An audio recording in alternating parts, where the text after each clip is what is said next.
নির্বাচনের ঘোষণার স্বস্তিতে দেশবাসী, বলছেন আমির খসরু। মাহফুজ আসিফ মুখোমুখি, সার্জিস হাসনাতদের শোকজ, বলছেন পান্না। এবং সর্বশেষ জানাবো, নির্বাচনের ঘোষণায় কোনো কোনো উপদেষ্টার মন খারাপ, বলছেন মেজর হাফিজ। শুনছিলেন সংবাদ শিরোনাম, এবারে বিস্তারিত। নির্বাচনের ঘোষণার স্বস্তিতে দেশবাসী, বলছেন আমির খসরু। বিএনপির স্থায়ী কমিটির সদস্য আমির খসরু মাহমুদ চৌধুরী বলেছেন, নির্বাচনের ঘোষণা আসায় দেশবাসী স্বস্তিতে আছে, তবে আমাদের সজাগ ও ঐক্যবদ্ধ থাকতে হবে যাতে নির্বাচনে কোনো বাধা না আসে। আমির খসরু বলেন, আমরা গণতন্ত্রের পথে চলেছি। বাংলাদেশের মালিকানা জনগণের হাতে ফিরিয়ে দেওয়ার প্রক্রিয়া আমরা শুরু করেছি। জনগণের মালিকানা ফিরিয়ে দেওয়ার জন্য গত 16 বছর আমরা জেল খেটেছি, গুম হয়েছি। নির্বাচনের মাধ্যমে দেশের মালিকানা জনগণকে ফিরিয়ে দেব। তিনি বলেন, বাংলাদেশের মানুষ সহনশীল রাজনীতি চায়, পরস্পরের প্রতি সম্মান দেখিয়ে রাজনীতি করতে চায়। রাজনীতিতে মতপার্থক্য থাকার পরও বিএনপি নতুন রাজনীতি শুরু করেছে। দেশের অন্য রাজনৈতিক দল ও জনগণকে সঙ্গে নিয়ে আমরা গণতন্ত্রের হাইওয়ের পথ চলতে শুরু করেছি। গণতন্ত্রের এই অগ্রযাত্রা যাতে কেউ বাধাগ্রস্ত করতে না পারে তার জন্য সজাগ থাকতে হবে। বিএনপির এই নেতা বলেন, কিছু কিছু শক্তি গণতন্ত্র নির্বাচনের বিপক্ষে সক্রিয় হয়ে উঠেছে, তাদের কোনো জায়গা দেওয়া হবে না। গণতন্ত্রের বিজয়ের পথে আমরা চলছি। এই পথ যারা বাধাগ্রস্ত করবে, দেশের মানুষ তাদের প্রত্যাখ্যান করবে। তারা রাজনীতি করবে কিন্তু ভোটে আসবে না। শেখ হাসিনার মতো নিজের মতকে জনগণের মত বলে চালিয়ে দেবে। গণতন্ত্রের পথে অগ্রযাত্রার সব কৃতিত্ব নেতাকর্মীদের উল্লেখ করে আমির খসরু বলেন, 18 বছরের ত্যাগ তিতিক্ষায় আমাদের আজকের এই সফলতা। আমাদের সফলতার কৃতিত্ব আমাদের ত্যাগের কারণে। এই ত্যাগের বিনিময়ে আমরা সফলতা পেয়েছি। নির্বাচন পর্যন্ত ত্যাগ স্বীকার করতে হবে, চোখ কান খোলা রাখতে হবে। গণতন্ত্র বিরোধী শক্তিকে মোকাবেলা করে ধানের শীষকে আগামীতে বিজয়ী করে তারেক রহমানের নেতৃত্বে দেশকে এগিয়ে নিতে হবে। এই বর্ষীয়ান রাজনীতিবিদ আরও বলেন, দলের শৃঙ্খলা ভঙ্গ করায় 5 থেকে 6 হাজার নেতাকর্মীকে বহিষ্কার করা হয়েছে। বিএনপি করতে হলে সুশৃঙ্খল থাকতে হবে। বেয়াদবের জায়গা বিএনপিতে হবে না। কোনো ভাইয়ের রাজনীতি বিএনপিতে চলবে না। নির্বাচনের ঘোষণায় কোনো কোনো উপদেষ্টার মন খারাপ, বলছেন মেজর হাফিজ। নির্বাচনের ঘোষণায় উপদেষ্টা পরিষদের কোনো কোনো সদস্যের মন খুবই খারাপ বলে মন্তব্য করেছেন বিএনপির স্থায়ী কমিটির সদস্য মেজর হাফিজ উদ্দিন।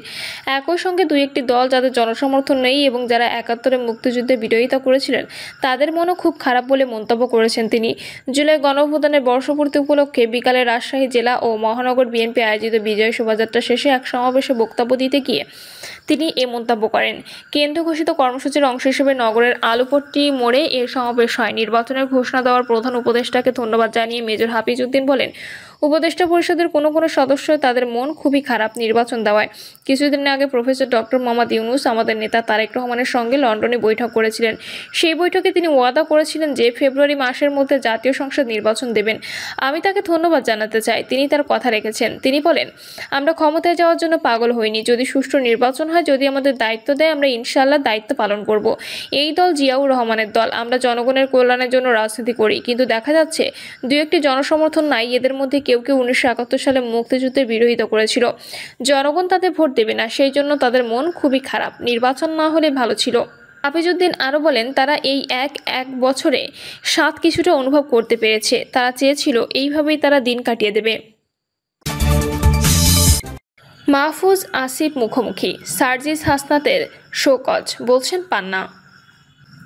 রাজনৈতিক বিশ্লেষক ও সাংবাদিক মঞ্জুরুল আলম পান্না বলেছেন, এনসিপির অন্তর্মহলের খবরে সবকিছু হয়তো খুব শিগগিরই একেবারে খোলস ছেড়ে বেরিয়ে আসবে।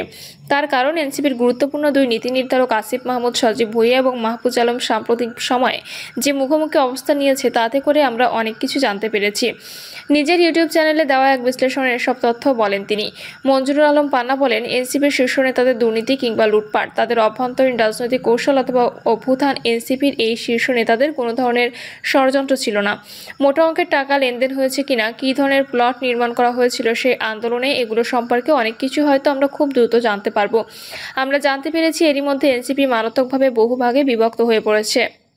তিনি বলেন, এনসিপির শীর্ষ 5 নেতাকে কারণ দর্শানোর নোটিশ দেওয়া হয়েছে, কারণ তারা অভ্যুত্থানের বর্ষপূর্তির দিনে কক্সবাজারে গেছেন এবং গুঞ্জন আকারে ছড়িয়ে পড়েছে যে তারা সাবেক মার্কিন রাষ্ট্রদূত পিটার হাসের সঙ্গে গোপনে বৈঠক করেছেন।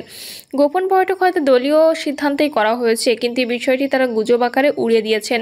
আবার তাদেরকে শোকজ করা হয়েছে। কারণ দর্শানোর নোটিশে বলা হয়েছে, 5ই আগস্ট জুলাই গণঅভ্যুত্থানের প্রথম বর্ষপূর্তি উপলক্ষে রাষ্ট্রীয় গুরুত্বপূর্ণ কর্মসূচি চলাকালীন তারা কেন ব্যক্তিগত সফরে কক্সবাজার গিয়েছেন, কেন সে বিষয়ে রাজনৈতিক পর্ষদকে পূর্বে কোনো তথ্য বা ব্যাখ্যা প্রদান করা হয়নি।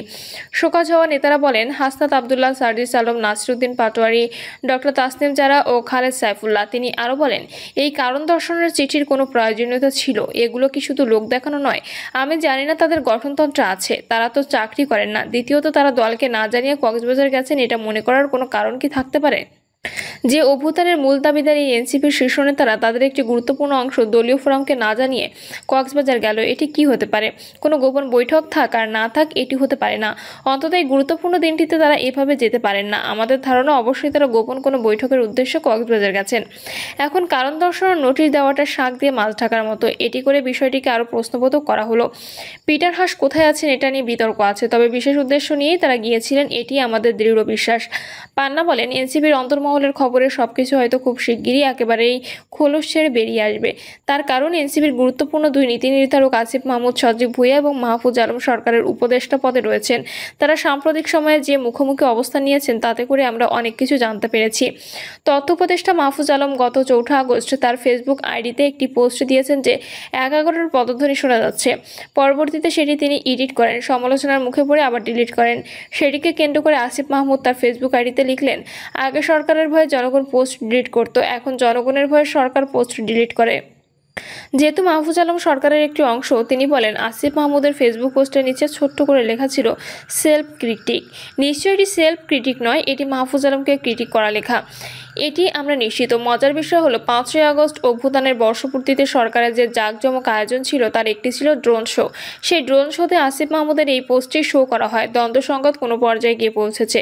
মাহফুজ আলম এর আগেও অনেক পোস্ট এডিট করেছেন, ডিলিট করেছেন। যেমন গত 29শে জুলাই তিনি একটি পোস্ট করেছিলেন যে সিডনিতে তার ভাইয়ের অ্যাকাউন্টে একটা মোটা অঙ্কের টাকা লেনদেন হয়েছে। এতে তার বিরুদ্ধে দুর্নীতির অভিযোগ ওঠে। তার পরিপ্রেক্ষিতে সেটির ব্যাখ্যা দিতে গিয়ে তিনি লিখেছিলেন, আজকাল অনেকের লেজ কাটা গিয়ে বলে আমার বিরুদ্ধে লেগেছেন নতুন একটি দলের কয়েকজন মহারথী, সবই প্রকাশ পাবে। এটি সার্কেলের প্রায় সবাই দুর্নীতিগ্রস্ত এবং একজন কোনো টাকা ধরছেন না, সেটি কার সহ্য হবে? সেটি এডিট করে তিনি লিখেছেন, আজকাল অনেকের লেজ কাটা যাচ্ছে বলে আমার বিরুদ্ধে লেগেছেন বিভিন্ন দলের কয়েকজন মহারথী এতে জড়িত, সব ষড়যন্ত্র প্রকাশ পাবে। তিনি আরও বলেন, দ্বন্দ্ব সংঘাত একেবারেই প্রকাশ্যে আসছে আমাদের সামনে। মাহফুজ আলম যদিও কোনো পোস্ট দিয়ে অনেকবার সম্পাদনা করেছেন, তার উদাহরণ আছে, এটা সত্য কথা। এরও আগে এনসিপি যখন গঠন হবে, তখন কে আহ্বায়ক হবে তা নিয়ে দ্বন্দ্ব শুরু হয়েছিল। তখন এক ছাত্র উপদেষ্টার বাসায় কেউ মাহফুজ আলমের নাম প্রস্তাব করেছিলেন, আবার বড় একটি অংশ চেয়েছিলেন নাহিদ ইসলামকে। শেষমেশ নাহিদ ইসলামকে এনসিপির আহ্বায়ক করা হয়। দলের মধ্যে লবিং থাকতেই পারে, কিন্তু আত্মপ্রকাশের আগে যে ধরনের গুরুতর অভিযোগ তারা একে অন্যের বিরুদ্ধে তুলেছেন, তাতে ওই দলের ভবিষ্যৎ নিয়ে আমরা নিশ্চিতভাবে শঙ্কিত। এই এনসিপি নেতাদের আমরা সমর্থন দিয়েছিলাম, কিন্তু তারা তাদের ক্যারিয়ার ও রাজনৈতিক ভবিষ্যৎ শেষ করেছে। প্রিয় দর্শক, এই ছিল এখনকার সর্বশেষ সংবাদ। আপডেট সব সংবাদ পেতে চ্যানেলটি সাবস্ক্রাইব করে বেল আইকনটি ক্লিক করে রাখুন।